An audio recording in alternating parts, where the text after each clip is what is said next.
Good morning and welcome everyone to Our Homes Ending the Housing Crisis. Today, our guest is Mary Kyle McCurdy. She's been affiliated with Thousand Friends of Oregon for 35 years, and as its deputy director, she serves as its senior staff attorney, legislative lead, and overseer of all program work. For those of you who may be familiar with the Thousand Friends name, there's also a long-standing community organization right here in Hawaii named Hawaii's Thousand Friends that has also been an active voice on land use and conservation. Thank you so much for joining us today, Mary Kyle. The floor is yours. Thank you so much for inviting me to join all of you today to talk about Oregon's land use planning program and its recent activities regarding housing. And Senator Chang, thank you so much for reaching out to me, asked me to first talk about 1,000 Friends and Oregon's land use planning program as context for that specific housing legislation that I'll discuss in a moment. Again, as Senator Chang mentioned, my name is Mary Kyle McCurdy. I'm the Deputy Director and Senior Staff Attorney at 1,000 Friends of Oregon. I've been there since 1990. And Oregon, just to run you through a little bit of who 1,000 Friends is and that land use planning program. So 1,000 Friends was founded in 1975 by outgoing Governor Tom McCall. We are a statewide nonprofit organization that is focused on implementing and improving Oregon's land use planning program that I'll get into in a moment. But our work as a nonprofit is focused on research, advocacy, outreach, education, and litigation. Litigation was much more a part of what we did in the early years of Oregon's land use planning program. It's still part of what we do, but it is not as large a part of what we do. The mission of 1,000 Friends is working across the state of Oregon with rural and urban communities, and we focus on both livable towns and cities. Those are cities that are walkable with transportation and housing choice that's affordable and accessible to all Oregonians. And we focus on protecting the land base that for working farms, forests, and our iconic landscapes. And we do that within the context of the land use planning structure that was put in place by the Oregon legislature back in 1973. We were formed as the nonprofit, non-governmental organization that's the watchdog for that land use planning program. But what is that program? So Senate Bill 100 is Oregon's organic land use law. And I have included here 5 of the policy statements that are embedded in that law that the legislature passed in 1973. I'm not going to read through these now. You can do that. I assume this PowerPoint will be made available to you.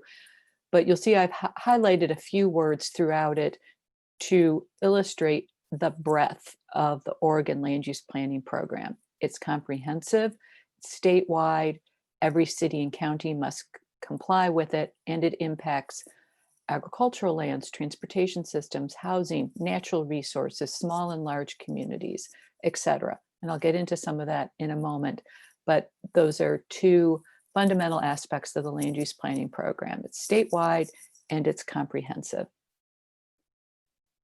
So what is that structure of Oregon's land use planning program?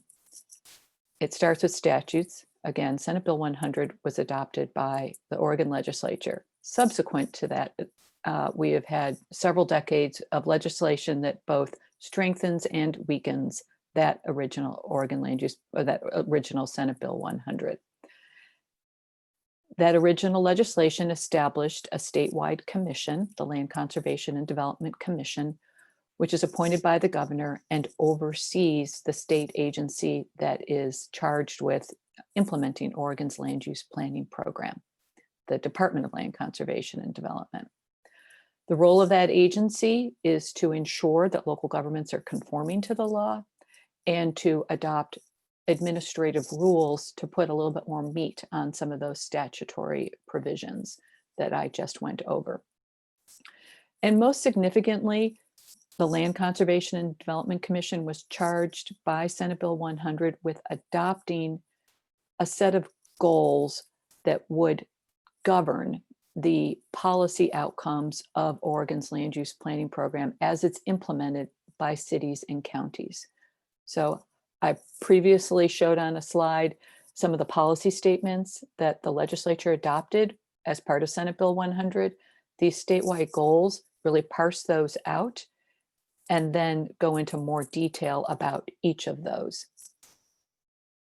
And here are those now 19 statewide goals. These are adopted by our statewide commission, and you can see that each one of them addresses a discrete topic: agricultural lands protection, urbanization, beaches and dunes, economic development, etc. I'm going to be talking today about Goal 10, housing. But every city and county in Oregon, no matter its size, has to adopt a comprehensive land use planning program and zoning code that complies with the statewide, each of the applicable statewide planning goals in both the plan and their land use code. And our statewide agency evaluates those plans to see if they do in fact comply with the statewide goals. Those goals have the force of law. They're administrative rules adopted by a state agency, and there's a lot of detail under each of those. And over the years, the legislature has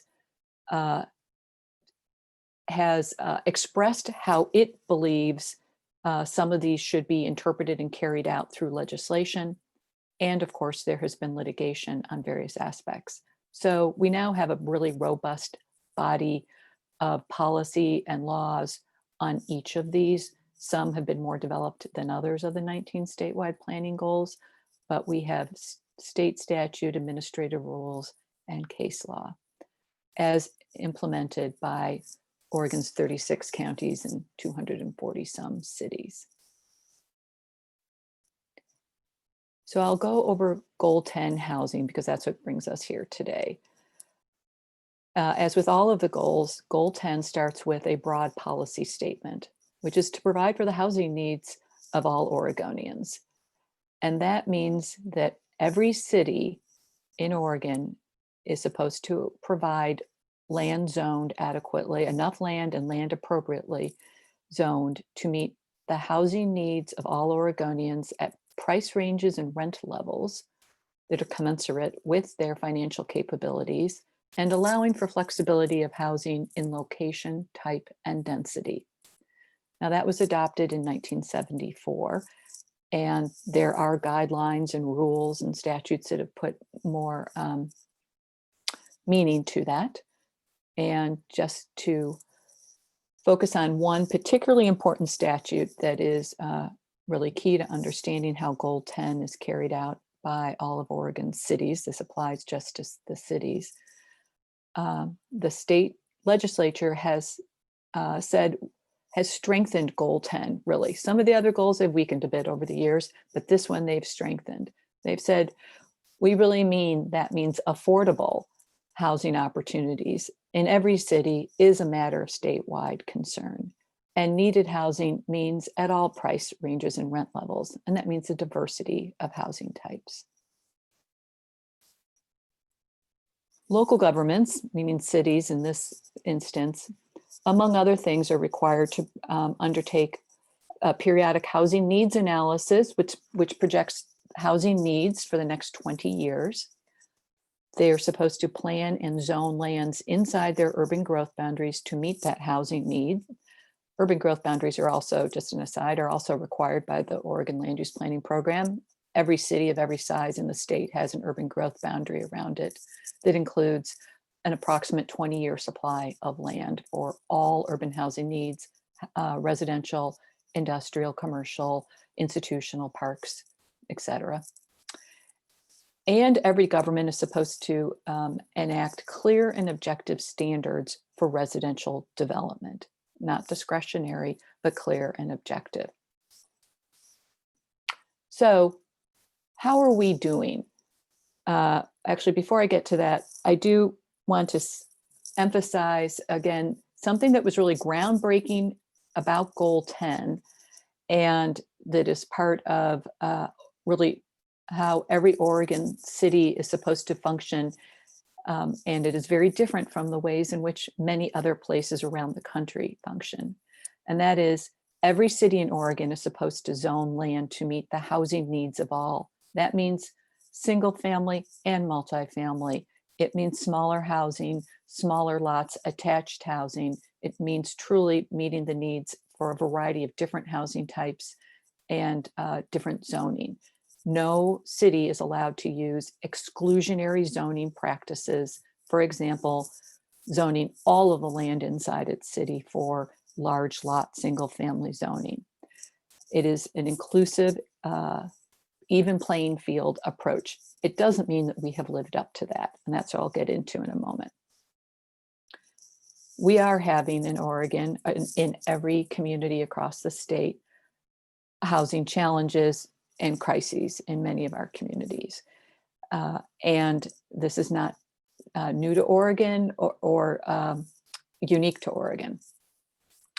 So Oregon currently has a need for about 100,000 more housing units for middle income households, and about 110,000 more housing units for lower income households.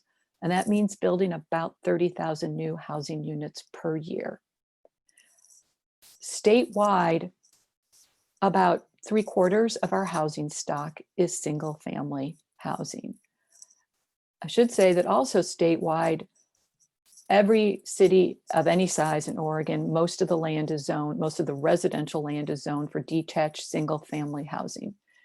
And yet 2/3 of our households consist of 1 and 2 persons. These are statistics that are true across the United States. They might be true in Hawaii. That doesn't mean that everyone is living in a household of 1 or 2 persons by themselves or with one other person, but it means that most of us at some point in our lives will be living by ourselves or with only one other person before we have a family, after our children have left the home, a single parent and a child, a widow, etc. There's a variety of times in our lives when we are living on our own or with one other person.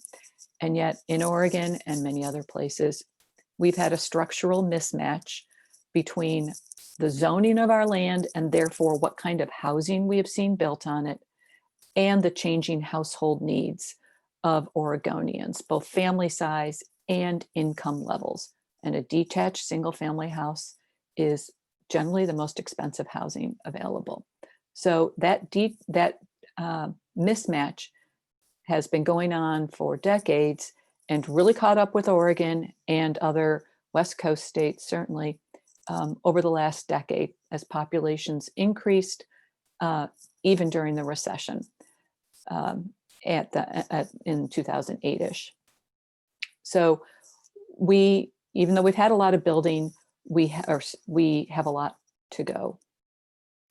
So the Oregon legislature felt that the cities in Oregon were not operating fast enough to actually change their zoning from what had been in place for decades of mostly single family zoning, and that we had a great unmet need for additional housing types.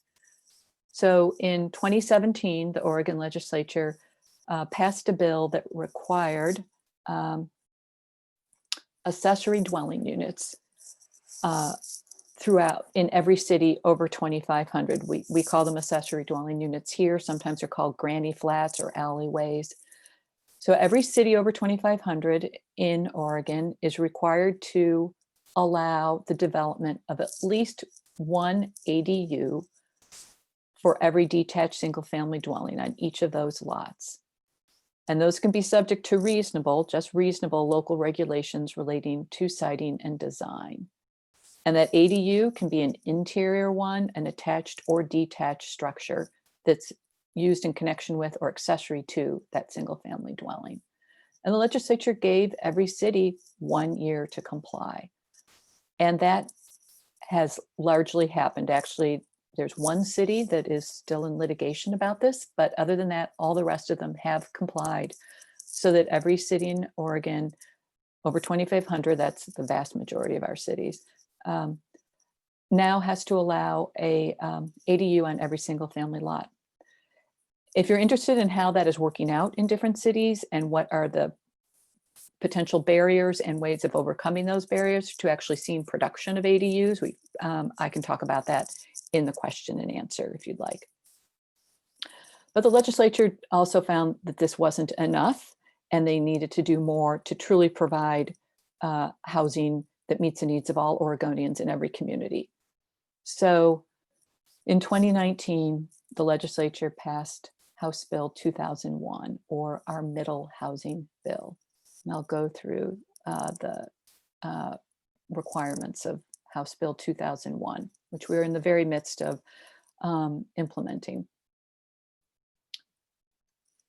First, House Bill 2001 defines middle housing for this purpose. It's duplexes, triplexes, fourplexes, cottage clusters, which are a group of 4 or more detached units with a footprint of at least 900 square feet around a common courtyard, and townhouses, which are 2 or more attached units, each on its own individual lot or parcel, sharing a common wall. The townhomes are considered to be really focused on an ownership model. The others can be ownership or rental. 2001 applies to all cities over 10,000 in population in Oregon. And that captures most of the population, about 2/3 to 3/4 of the population of the state. So every city over 10,000 has to allow duplexes on every single family lot in their residential zones. And they have to do that by June of next year. Cities that are over 25,000 in population and all of the Portland metro area cities must not only allow duplexes on every single family lot, but they must allow all those other middle housing types that I described somewhere in the residential areas where single family housing is allowed. And those larger cities have to comply with that full suite by June of 2022. So that's a short time frame, very intentional on the part of the legislature. So how is that happening? The legislature instructed that state agency that I introduced at the beginning, the Department of Land Conservation and Development. It charged them with adopting both a model code for compliance with 2001 if a city wanted to just kind of plug and play in a model zoning code. And DLCD is also charged with adopting minimum compliance standards. If a city wants to develop its own code to comply with House Bill 2001, they must meet certain minimum compliance standards.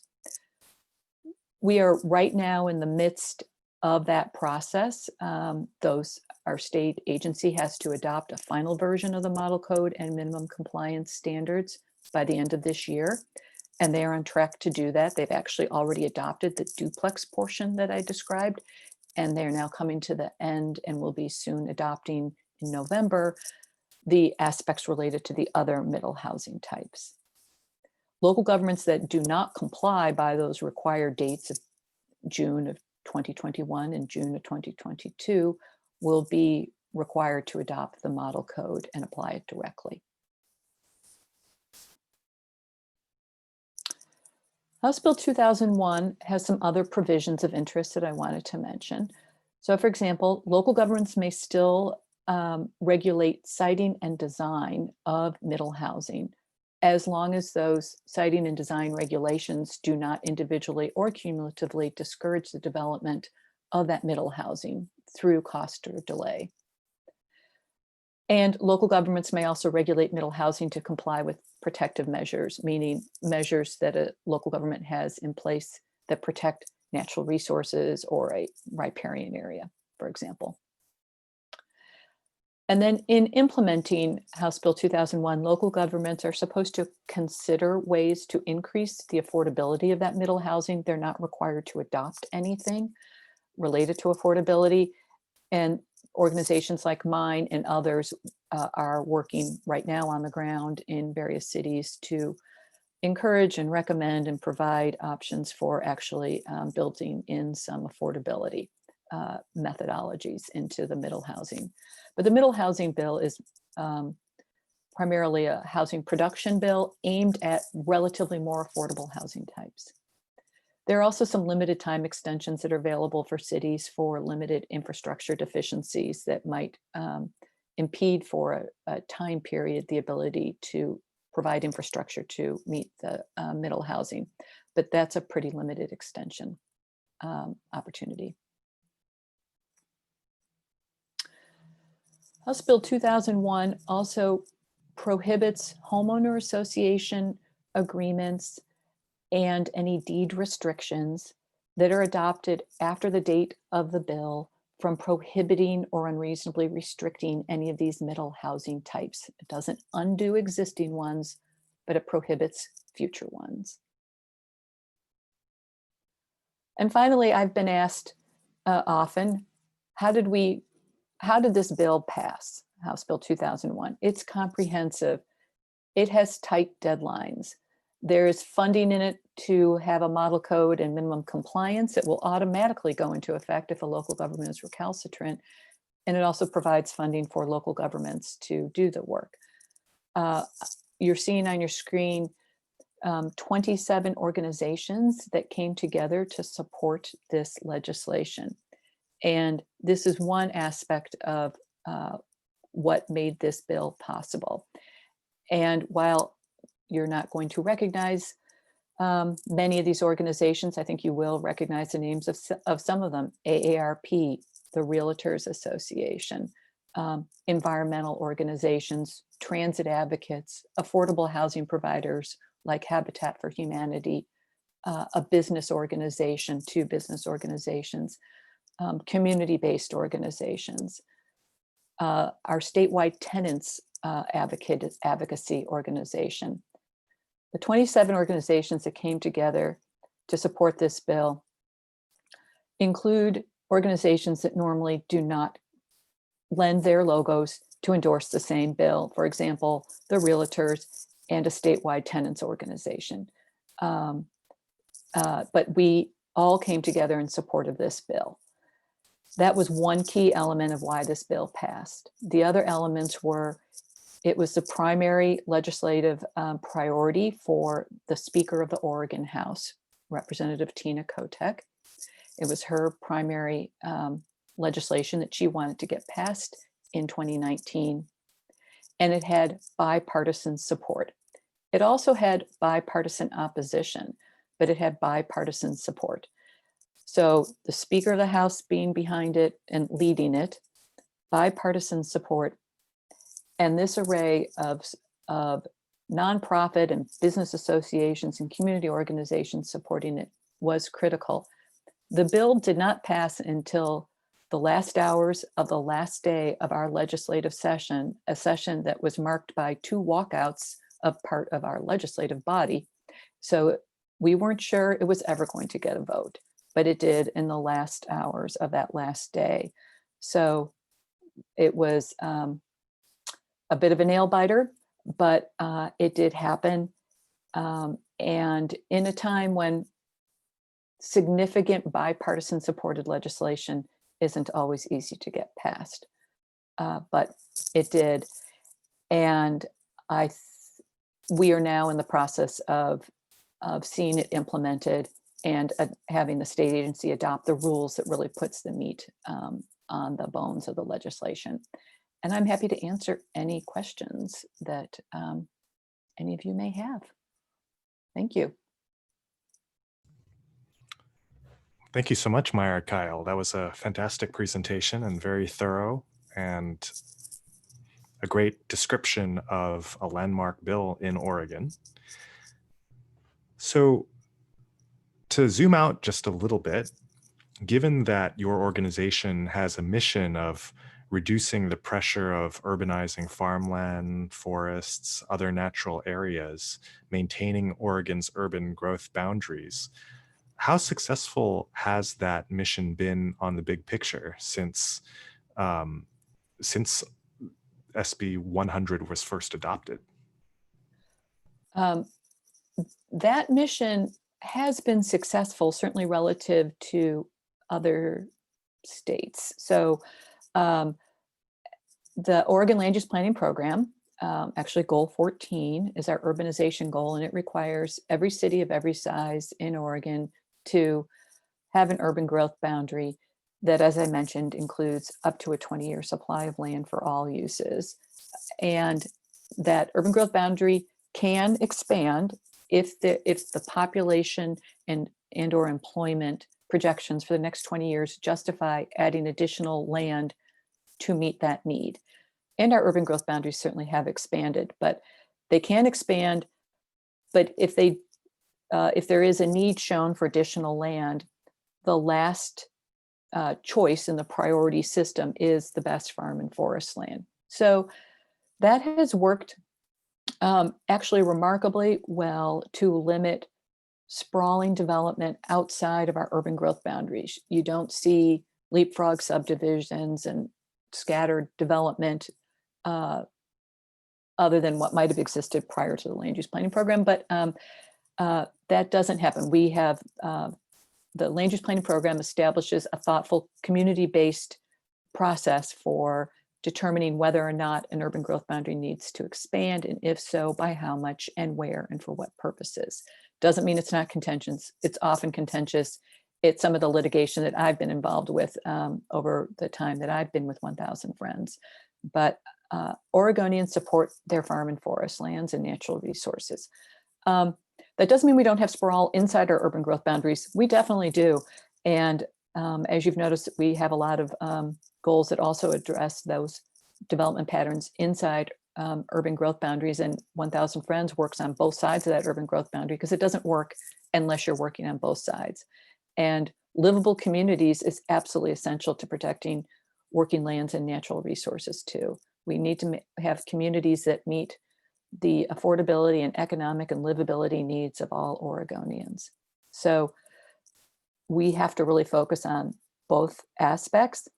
On the farm and forest side, we have been successful in protecting largely Oregon's farm and forest lands, but we've also lost farm and forest land, not so much to urban growth boundary expansions, but to what we call the death by 1,000 cuts. There are exceptions in our land use planning system that allows things that are not related to farming or forestry on farm and forest lands. And over the years, our legislature, where they've weakened the land use planning program, they've tended to weaken it in these areas where uses and activities have been allowed outside urban growth boundaries that are not related to farming and forestry, and in fact, sometimes directly conflict with them. So that's another effort we're working on to tighten up some of those. So it's constant vigilance. Did that answer your question, Senator? Yeah, thank you. Thank you for that overview. Before we get to House Bill 2001, maybe a couple more background questions. You mentioned litigation just now and earlier as one of the tactics that 1,000 Friends has employed. The housing goal that you mentioned, goal 10, is that enforceable via litigation, or is it more just of a goal guiding state policy? It's enforceable through litigation. The Oregon planning program from the very beginning has empowered Oregonians to enforce the laws. So goal 1 in those 19 statewide goals, goal 1 is public involvement. So I'll get to litigation, but first set the stage of the Oregon planning program is built around the concept that if we have really robust planning at the front end that integrates all of the stakeholders and interests and needs of Oregonians, planning for a 20-year time frame at a time. If we have those plans, if we do that planning right at the get-go, then where we develop, how we develop, where we don't develop, that should be pretty easy as we go forward. That should follow the land use plans and the zoning ordinances. Those get reviewed and updated and revised. Sometimes not as often as they should be, but that's the philosophy, that we do that up front planning together in a comprehensive way and balance various needs. So as local governments are adopting comprehensive plans or amending comprehensive plans or their zoning codes, Oregonians can participate. There's a requirement through Goal 1, public involvement, that every city and county have a public involvement process so that the public can take part in those discussions about the initial planning, any amendments to them. And there's also procedures for individual applications for development, and when those require more or less levels of public involvement. If a local government or the state agency makes a decision, a land use decision that an organization, an individual, a business, anyone considers to not be consistent with the statewide planning goals, they can appeal that. Most decisions go to our Land Use Board of Appeals, an administrative 3-referee, they're called referees, they're not called judges, but they're sort of like administrative law judge. It's a 3-referee panel that considers any appeal of a land use decision made by a local government. And appeals from our Land Use Board of Appeals, or LUBA, go to the Court of Appeals, the Oregon Court of Appeals. The state agency that I mentioned, its decisions can also, most of its decisions can also be appealed directly to our courts. So yes, our organization in the early years of the land use planning program engaged primarily in litigation because appealing many of the initial plans that were adopted by cities and or counties because we felt they didn't comply with various aspects of the land use planning program. And so over the years, the courts have interpreted those statutory and goal provisions. Got it. So again, to be clear, if some jurisdiction which was required to zone land to provide for 20 years worth of housing did not do so, you could take them to court and compel them to do so. Yes. And if they don't comply with some aspect of House Bill 2001, some of those will be appealable. Got it. Well, we've had a number of questions on House Bill 2001, so let's start with one from the Hawaii Realtors, who appreciated the slide on the coalition of organizations that were supporting the measure. What specific organizations or groups were in opposition, and what were the arguments that they used in opposing the measure? Thank you. There was not organized opposition to it, so there wasn't another letter with other logos on it. However, there was pretty vocal opposition from various neighborhood associations, neighborhood groups, and individuals, particularly in some of the larger cities in Oregon. And so that was reflected in their elected leaders. Not all of them, but in some of their elected leaders, either took a little bit longer to get on board House Bill 2001 or did not support it. So that was probably the most vocal category of opponents were neighborhood associations and individuals who did not want to see those kinds of, did not want to see that level of neighborhood change. The League of Oregon Cities has had some opposition to it as well, although they also were very authentic, faithful members of the group that there was, a work group that helped to revise the bill from when it was first introduced to what was passed. And the League of Cities was very much integrated into that. How can we make this work well for cities? So the League of Cities had some cities that were embracing the bill and were enthusiastic about it, and other cities that weren't. Again, I think reflecting some cities that had very active neighborhood opposition to the bill, and also recognizing that this does take work from cities, and the bill funded cities to do this work with the funding that to meet the staff needs, but it would require time and work from cities to implement. So I think the neighborhood opposition was reflected in where there was opposition from particular cities, and therefore the League of Cities had both aspects going on inside its own membership. What was the strategy for assembling that diverse coalition of organizations that you listed? I think what's very useful to know is that this bill wasn't the first time that most of those organizations had come together to work on things. So we had developed these relationships over the years with many of these organizations.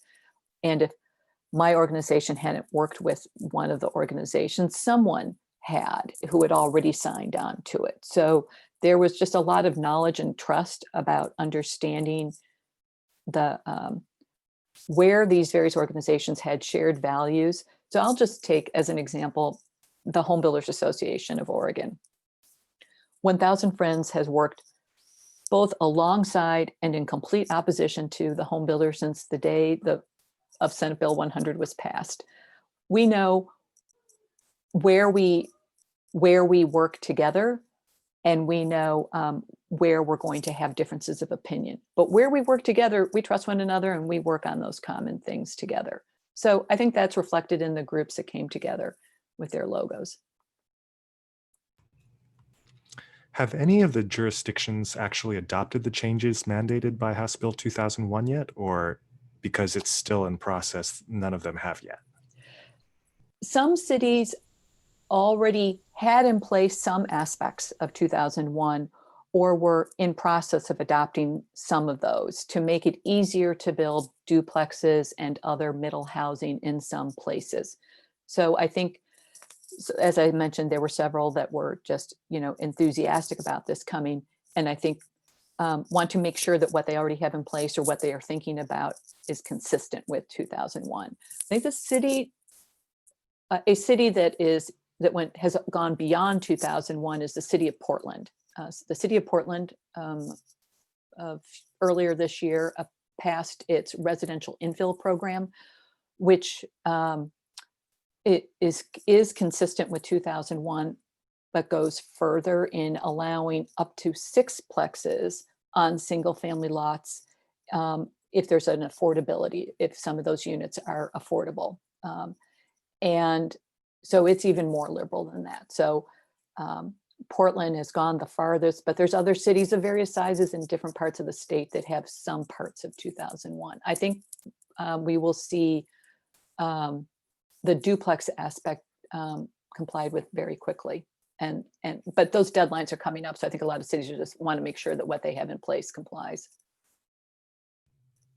Between 2001 and SB 1051 from 2017, the ADU bill, how many units have been built? Are we seeing a lot of receptivity in the private sector to redevelopment along these lines? Well, the ADU bill has been around the longest. And to speak to that a bit, there are many cities in Oregon that already had in place some provision allowing accessory dwelling units to one extent or another.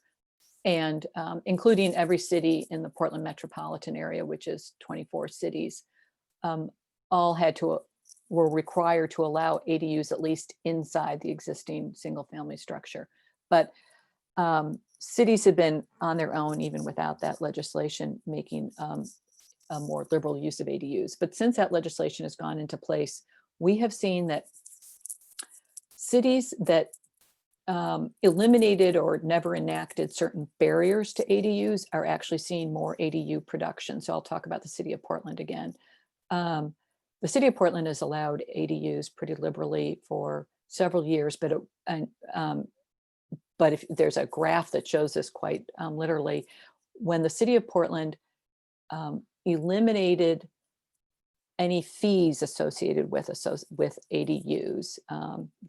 They previously had a fee associated, a permit building fee and a system development charge that we call it fee. When those were eliminated, we saw the number of ADUs built go up like 5 times once that additional cost was taken out. The other thing the city of Portland has done in its ADU code that some other cities have done is it does not require any additional off-street parking for an ADU. So eliminating fees associated with ADUs and not requiring off-street parking are 2 ways to definitely encourage production of ADUs. The limits on an ADU production are that those are things that are built mostly by individual homeowners. And that means you have to already be an individual homeowner and have some capital or ability to make an investment in that ADU. That is not accessible to a lot of people, even a lot of homeowners. So there have been some efforts made to see if the state could establish a structure by which those of lower income but who own their own homes could be provided the capital to build an accessory dwelling unit. That hasn't happened yet. On the middle housing, it hasn't really been implemented statewide yet. We have some anecdotal evidence in, some places, but it's not enough to say for sure. And so we just haven't seen that yet. It doesn't mean it hasn't gone on in cities that have already allowed this type of housing. But I don't know of anyone that has collected that information from cities that have already been more liberal in their allowance of middle housing. So we just don't have that information. Sure. Well, we'll see. We'll definitely be paying attention, and I'm sure you will. Mm-hmm. You mentioned just now the off-street parking issue, and that's obviously one of the top issues that's mentioned in the context of new construction. And it's part of a larger universe of concerns about infrastructure, such as wastewater capacity, public transportation, water capacity, and so on. If the bill, the HB 2001 program, does get traction and become successful, and there is a lot of redevelopment into the fourplexes and even the Portland sixplexes and so on, is the infrastructure capacity there to accommodate all this new development? There are provisions, there are two provisions in House Bill 2001 that address that. One is a recognition that there are some areas in some cities that will never have the infrastructure that's required for anything more than a single family dwelling, and maybe they should never have been zoned to allow single family dwellings in the first place. You can think of some steep slopes, for example. So there's a recognition that there are some areas that are realistically not going to have the infrastructure to accommodate the threeplexes and up. And if cities identify those are infrastructure constrained, kind of permanently infrastructure constrained, they have to identify those areas as part of their compliance with House Bill 2001. And then those areas would not be required to do more than the duplexes. There's also another provision that recognizes that there's some areas that are not permanently constrained from the infrastructure provision. There isn't anything physical or geographic that's a permanent constraint, but it doesn't have the infrastructure now.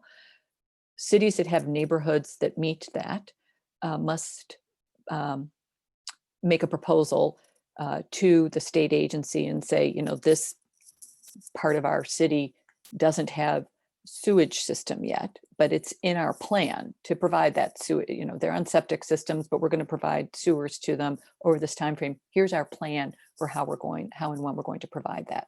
So those are two provisions there in the law. Because Oregon has had 40 plus years of urban growth boundaries and statewide planning, that planning also requires infrastructure planning and capital investment planning.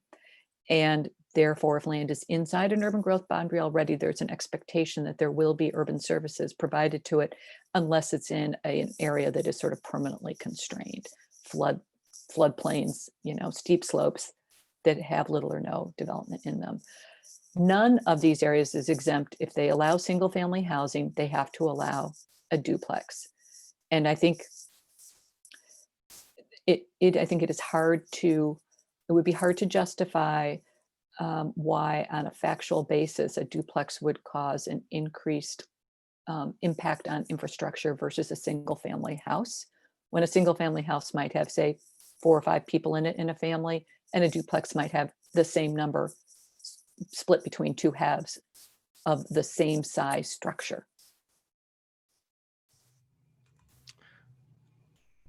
Let's talk about an issue that Hawaii's Thousand Friends organization has been active on, and that's vacation rentals. Mhm. As we all know, Airbnb and other vacation rental vendors have been a significant factor in Hawaii and other jurisdictions in converting existing residential housing stock into hotels for tourists. And Mhm. Oregon, I'm sure, is also not immune to this phenomenon. How has Oregon reacted to this? And does HB 2001 include safeguards to prevent all these new duplexes, fourplexes from being converted to Airbnbs? Oregon is not immune to this issue. House Bill 2001 does not, except in one way that I'll get to in a moment, in one small way regarding ADUs. But overall, on the issue of short-term vacation rentals, it is certainly having an outsized impact on housing price and availability in those communities that are more destination communities in Oregon, and not throughout the state, but certainly in some areas, in our coastal communities, in particular places in Southern Oregon, on the Columbia River Gorge, some communities there. It certainly is. And those communities have all been adopting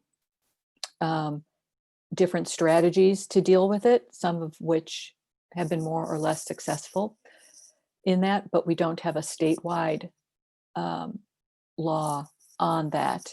And then in other communities, it hasn't had that kind of an impact, or the community is not so related or so reliant on tourism that it would skew the housing market, in effect displacing housing that has been available for the employees of tourist related industries.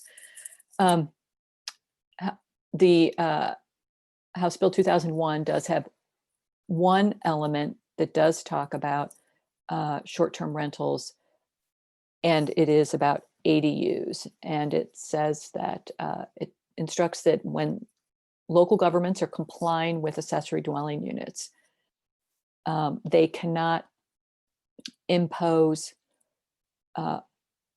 off-street parking or home ownership, or I should say, ownership by or on-site residence by the owner of the home, just on ADUs as a means of regulating short-term rentals, unless they do it to all housing types. So let me explain that a little bit more. It means that a city is free to adopt off-street parking requirements or short-term rental regulations related to requiring the homeowner to live on site, if they do so across the board for short-term rentals and don't just penalize ADUs with that kind of a regulation. I hope I said that clearly enough. So they can, for example, require that the resident, the homeowner, live in the ADU or in the host home, but they can't do that just for ADUs. They have to do that for across the short-term rental legislation that a local government adopts. Well, vacation rentals are not the only external factor that's removing residential home stock for local Oregonians and local Hawaii people. I've observed personally that both Hawaii and Oregon have one thing in common in identifying the source of our housing shortages. We blame Californians.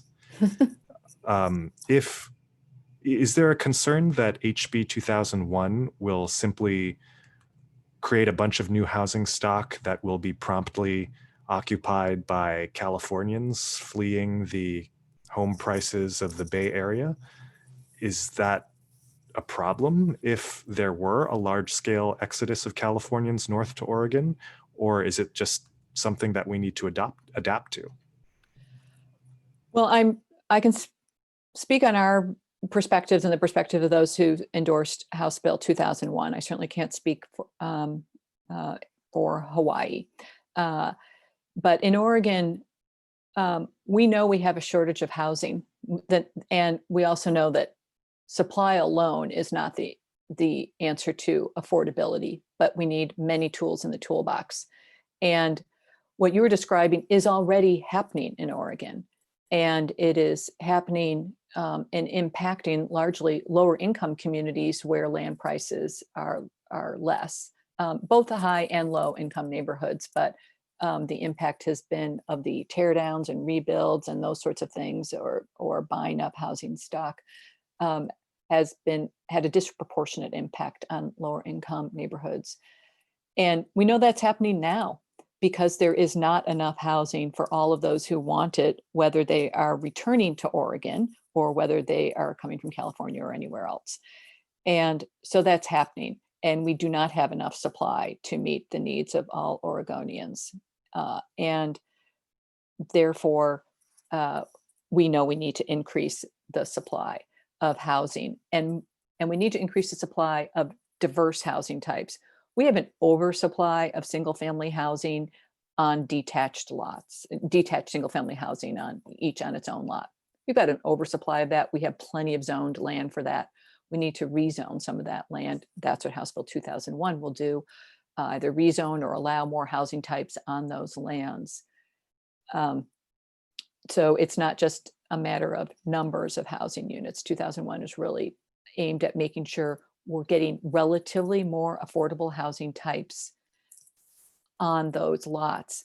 And that's why, just to cite the testimony that Habitat for Humanity basically said, they said, we go out there and we look for a lot to develop the type of housing that Habitat builds. And we are competing for single family lots with commercial, market rate home builders. And it's not economical for Habitat or any other affordable housing provider, whether it's a rental or a home ownership model. It's not economical for them to spend that much money on one lot and one house. But if they can put 4 houses on that same lot, they can deliver that product to the clients that they serve, those of moderate and lower income. And we can still do that in Oregon. Our land costs are such that that is still available, that if you can put 3 or 4 or 5 or 6 homes, detached, attached, combination, on a single family lot, that makes it economical for Habitat, for other organizations to compete for that land. Right now, that's simply not available to them. So we see that it takes all those tools in the toolbox. I mentioned earlier Portland's residential infill project, which allows many more housing units and smaller housing units on single family lots, but it includes provisions for affordability, to encourage affordability. And the city of Portland worked very closely with affordable housing providers to make sure that all penciled out. So they included those provisions for affordability. We hope to see more cities do that. The city of Portland also included anti-displacement provisions because that is an issue in Portland in particular, of displacing lower income and communities of color.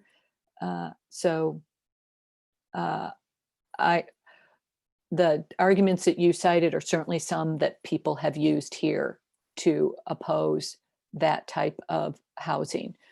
It has been coming, those using those arguments, at least in Oregon, have generally been those who are homeowners in pretty exclusive, wealthy neighborhoods.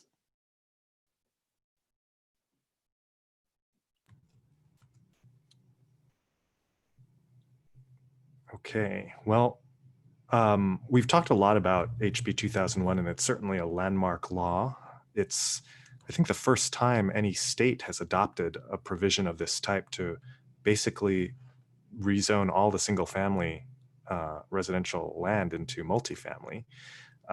And as you already mentioned, it's going to take a couple of years for the regulations to make their way through the process, through the system. Are you confident that when that process does take place, that the housing shortage of 110,000 for low income, 100,000 for middle income, that Oregon will finally have solved that problem? No, we didn't get here overnight. That's why the word crisis to me can sometimes give the wrong impression, like it happened quickly, suddenly, and we can resolve it quickly. That's not how this housing crisis in Oregon or really anywhere else, at least on the West Coast, happened. It took decades. We've had this, as I mentioned, a structural mismatch evolving for decades between the way we've zoned our land. We didn't keep that up with the evolving changing household income and size of Oregonians. We also have historic redlining where we have had exclusively single family housing reflecting underlying racially restrictive covenants and redlining practices that are reflected in today's zoning patterns. That's brought us to where we are today. It's going to take us time, a generation, to see those changes play out over time. This is one extremely important tool in the toolbox of production. We will see more change more quickly in those cities around Oregon that are still relatively new and developing and still have a fair amount of land within them to develop, or where there's the 10 acres here or 50 acres there. In Oregon's older cities that maybe are fairly built out, it's going to take more time as land changes over.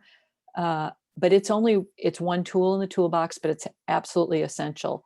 It not only is increasing the diversity and number of housing that in all of Oregon's communities, it's opened up every neighborhood to opportunity for those of a variety of incomes. And that was also a critically important part of this bill to those who supported it. So in some places, we will see some change in a short time, and in others, it's just going to take longer.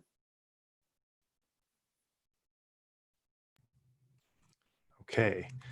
Well, one final question then, since our time is short. This program relies on the private sector, in this case, individual homeowners, to build the new housing inventory for the most part. Is there any effort to look at government-built housing, where there would be a large governmental intervention into the housing sector, as has been successful in places like Singapore and Vienna, and which Hawaii is examining right now? There has not been anything on that scale. Oregon has a variety of publicly funded housing buckets of money that goes to various publicly subsidized and funded housing, both for the rental market and home ownership, as do several cities. So there's local and state housing, affordable housing funding, but it's not anything on the scale that I know that Singapore and Vienna have done, and that you're contemplating in Hawaii. Great.